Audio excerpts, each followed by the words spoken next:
नमस्कार दोस्तों, आपका मेरे YouTube channel doctor Negi Medicare में फिर से स्वागत है और मैं हूं आपके साथ डॉक्टर प्रदीप नेगी।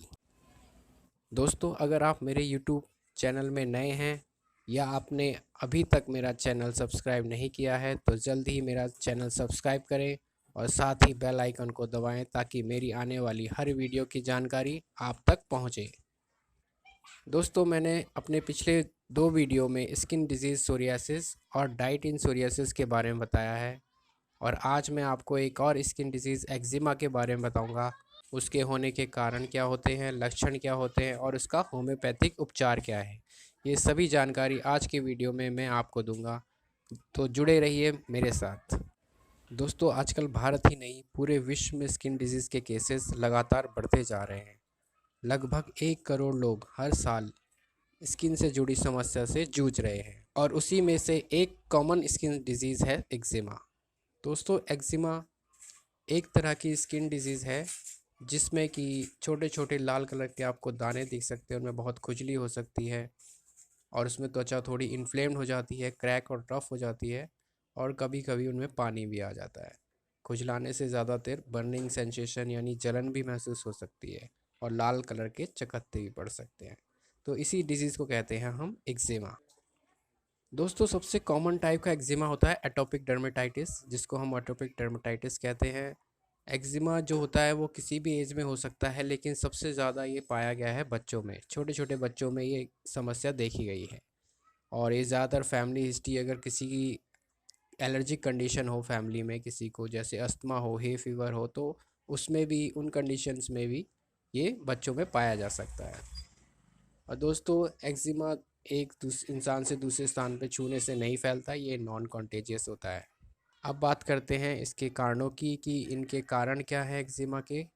तो अभी तक एग्जैक्ट कॉज कोई एक्जिमा का पता नहीं है, लेकिन माना गया है कि इम्यून सिस्टम की गड़बड़ी में होने के कारण ये समस्या देखी गई है। दूसरा कारण इसका ये हो सकता है कि जब हमारी त्वचा में कोई बाहर का सब्सटेंस कांटेक्ट में आता है, जैसे सोप्स हो गया, कॉस्मेटिक्स हो गई, क्लॉथिंग या डिटर्जेंट हो गया, ज्वेलरी हो गई, इवन यहाँ तक कि हमारा पसीना भी ये इचिंग वगैरह समस्या पैदा कर सकता है और एक्जिमा का कारण बन सकता है। तीसरा कारण इसका इन्वायरमेंटल भी हो सकता है। चौथा है टेम्परेचर। अगर इन्वायरमेंट में टेम्परेचर ज़्यादा हो, ह्यूमिडिटी ज़्यादा हो, तो इसके होने के चांसेस ज़्यादा बढ़ जाते हैं। दूसरा और लास्ट कॉज है इसका साइकोलॉजिकल स्ट्रेस। स्ट्रेस लेने पे भी एक्जिमा की समस्या बढ़ती देखी गई है। अब बात करते हैं इसके टाइप की, कितने प्रकार का होता है। वैसे देखा गया है कि 2 ही प्रकार का होता है, जिसमें हम कॉमनली कहते हैं ड्राई एक्जिमा और वेट एक्जिमा। ड्राई एक्जिमा में अक्सर दाने सूखे रहते हैं और वेट एक्जिमा में उन दानों में पानी भर जाता है, खुजली भी होती है, यहाँ तक कि इतनी खुजली होती है कि इसको खुजलाते खुजलाते ब्लीडिंग भी हो सकती है। भी टाइप के एक्जिमा है जिसको मैं आपको बताता हूँ। तो ये 7 तरह के होते हैं। एटोपिक एक्जिमा, कॉन्टैक्ट डर्माटाइटिस की कहते हैं, stasis eczema, discoid eczema, pompholyx eczema, seborrhoeic dermatitis और लास्ट में है एस्टोटिक डर्म एक्जिमा। तो ये 7 तरह के टाइप्स देखे गए हैं वैसे कॉमनली।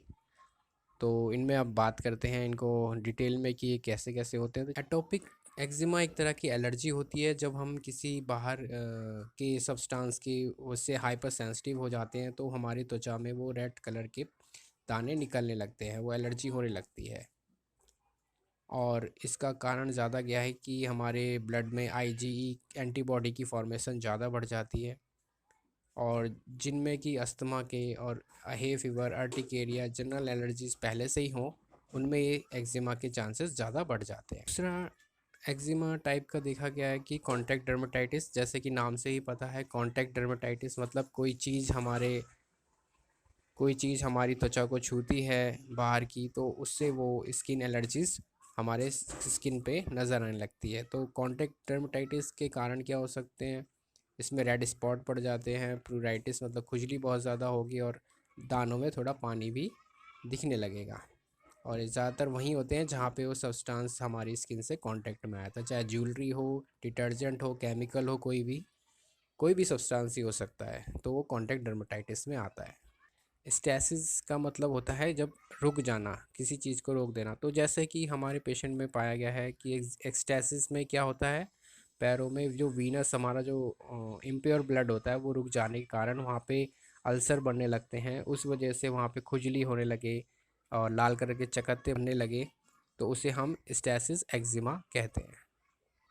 और स्टैसिस एक्जिमा ज़्यादातर कहाँ होता है? ये ज़्यादातर हमारे लेग्स में हो सकता है।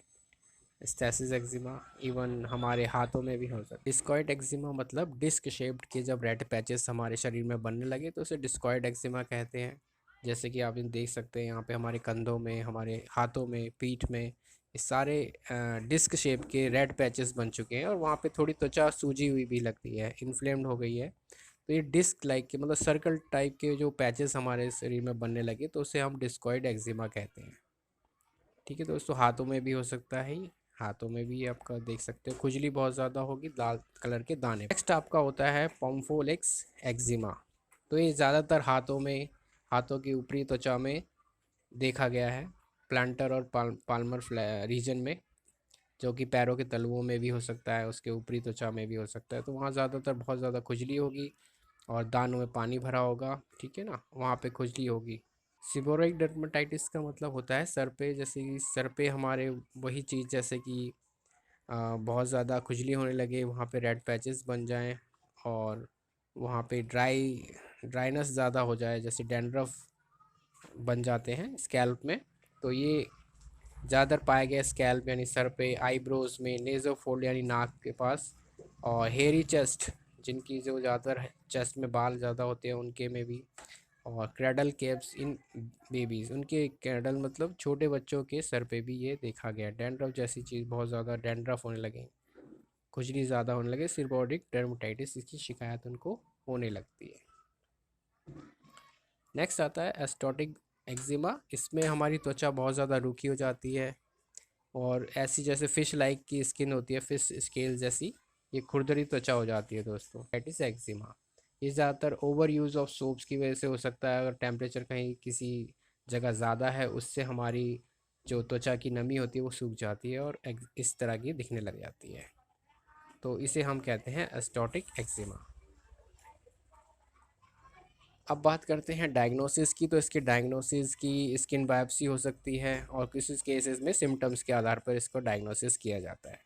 अब बात करते हैं एक्जिमा के मैनेजमेंट की। तो मैनेजमेंट का मतलब किस तरह से हम इसकी रोकथाम कर सकते हैं। तो हमें सबसे पहले प्रिवेंटिव मेजर्स लेने चाहिए ताकि हम उन चीज़ों को अवॉइड कर सकें जिसके प्रति हम एलर्जिक हैं। स्किन को पूरा हाइड्रेशन रखना चाहिए, यानी पानी की कमी नहीं होनी चाहिए, हमें लगातार पानी पीते रहना चाहिए जितना भी मैक्सिमम हो सके। और कुछ में ये देखा गया है और टॉपिकल जैसे क्रीम वगैरह दी जाती है ताकि उसकी नमी बरकरार रहे, और कुछ औरल मेडिकेशन आपको दी जाती हैं। तो इस चीज़ से ये मैनेजमेंट हो सकता है। तो दोस्तों, होम्योपैथी में जो सबसे इम्पॉर्टेंट और एक्जिमा के लिए सबसे सूटेबल मेडिसिन है वो है सल्फ़र 200। तो सल्फ़र 200 भी आपको एक्जिमा में बहुत राहत दे सकती है दोस्तों। इसकी 2 बूंद आप सुबह खाली पेट ले सकते हैं और मॉर्निंग में एक बार लीजिए, 15 दिन के बाद फिर रिपीट कीजिए, और वो भी लगातार आपको 3 महीने करना है। इससे आपको एक्जिमा की खुजली, जलन और रेड पैचेस में बहुत सहायता मिलेगी। नेक्स्ट इसकी मेडिसिन आपको है एक्जिमा की, वो है मेजेरियम 30। और मेजेरियम 30 में आपको बहुत ज़्यादा इंटॉलरेबल इचिंग देखने को मिल सकती है। जब आप सोने जाते हैं तब ज़्यादा खुजली बढ़ जाती है, और ये अल्सर इचिंग हो, मतलब पैरों में अल्सर हो गया तब ज़्यादा खुजली हो, उसमें आपको ये बहुत सूटेबल होती है। और जो वेसिकल्स हो यानी उन लाल दानों में पानी भरा हो, बर्निंग पेन हो, बहुत ज़्यादा जलन हो, ऐसी केसेस में आपको ये मेजेरियम 30 बहुत काम करेगी। तो मेजेरियम 30 की 2 ड्रॉप दिन में 3 बार आपको लेनी है, वो भी 3 मंथ तक आप इसको ट्राई कर सकते हैं और बहुत ही अच्छे रिजल्ट हैं दोस्तों इसके। नेक्स्ट मेडिसिन आती है ग्रेफाइटिन 30। ये भी एक्जिमा के केसेस में बहुत लाभकारी होती है। इसमें स्किन बहुत ज़्यादा रफ़ हो, हार्ड हो और बहुत ज़्यादा सूखी त्वचा रहे, तो उस केसेस में आपको ये ग्रेफाइटिस 30 आपको लेनी चाहिए। इसके इरप्शंस में बहुत ज़्यादा पानी निकलेगा चिपचिपा दानों से, और अनहेल्दी स्किन रहेगी हमेशा, और थोड़ी सी खुजली में ही वो बहुत ज़्यादा इंजरी होने लगती है। उस स्किन के लिए अब बेस्ट है। तो आप ग्रेफाइटिन 30 की 2 ड्रॉप दिन में 3 बार 3 मंथ तक कंटिन्यू रखिए, एक्जिमा में आपको बहुत सहायता मिलेगी। सोराइनम 30 भी आपको एक्जिमा में बहुत राहत दे सकती है। ये भी बहुत अच्छी स्किन की डिजीज़ के लिए बहुत अच्छी मेडिसिन है, और इसकी 2-2 ड्रॉप आपको टंग में दिन में 3 बार ले सकते हैं 2 वीक्स के लिए। नेक्स्ट मेडिसिन आती है नेट्रोम्यूर 30। नेट्रोम्यूर में भी त्वचा आपकी ड्राइनेस हो बहुत ज़्यादा, तो उसमें भी, और ज़्यादातर सिम्टम्स आपके मॉर्निंग में बढ़ते हों, तो उसमें भी ये बहुत ज़्यादा देखने को मिल सकती है। तो उसकी भी 2 ड्रॉप आप दिन में 3 बार लीजिए 2 वीक के लिए, आपको एक्जिमा के केसेस में बहुत राहत मिलेगी। एक बायो कॉम्बिनेशन आती है दोस्तों स्किन डिजीज़ की 20 SBL की, तो इसकी 3 से 4 टैबलेट आप दिन में 3 बार लीजिए, 2 वीक्स तक कंटिन्यू रखिए, तो आपको इसमें बहुत यूज़फुल होगी ये मेडिसिन्स। नेक्स्ट आपको एक्सटर्नल यूज़ के लिए एक ऑइंटमेंट बताता हूँ जो कि बहुत अच्छा है ड्राई स्किन्स के लिए और एक्जिमा के केसेस में बहुत लाभकारी होता है। वो है पेट्रोलियम जेली, एक तरह की पेट्रोलियम क्रीम होती है जो कि ड्राइनेस के लिए, रफनेस के लिए, स्किन्स के लिए बहुत दी जाती है। तो SBL की आप ये किसी भी स्टोर से ले सकते हैं पेट्रोलियम, और ये भी आपको दिन में 2 बार यूज़ करना है अफेक्टेड एरिया में, तो आपको बहुत इसमें राहत मिलेगी एक्जिमा के केसेस में। कुछ इसमें आपको मैं बताता हूँ कि कंट्रोल कैसे किया जा सकता है। अगर लाइट थेरेपी होती है, अल्ट्रा वायलेट लाइट भी एक्जिमा को कंट्रोल कर सकती है। डाइट में आपको जो फूड एलर्जीज है जिससे आपको एलर्जी होने के चांसेस होते हैं वो अवॉइड कीजिए, और प्रॉपर डाइट लीजिए जिसमें डाइटरी एलिमेंट जो आपके एक्जिमा को बढ़ा सकते हैं। वो कॉफ़ी नहीं लेनी दोस्तों, आपको सोयाबीन प्रोडक्ट नहीं लेने, एग्स नहीं लेने, नट्स नहीं लेने, वीट नहीं लेने, स्वीट कॉर्न नहीं लेने, और डेयरी प्रोडक्ट्स आप अवॉइड कर सकते हैं। तो ये चीज़ आपको अवॉइड करनी है डाइट में, तो आपको भी इससे बहुत ज़्यादा हेल्प मिलेगी। Thank you for watching my video.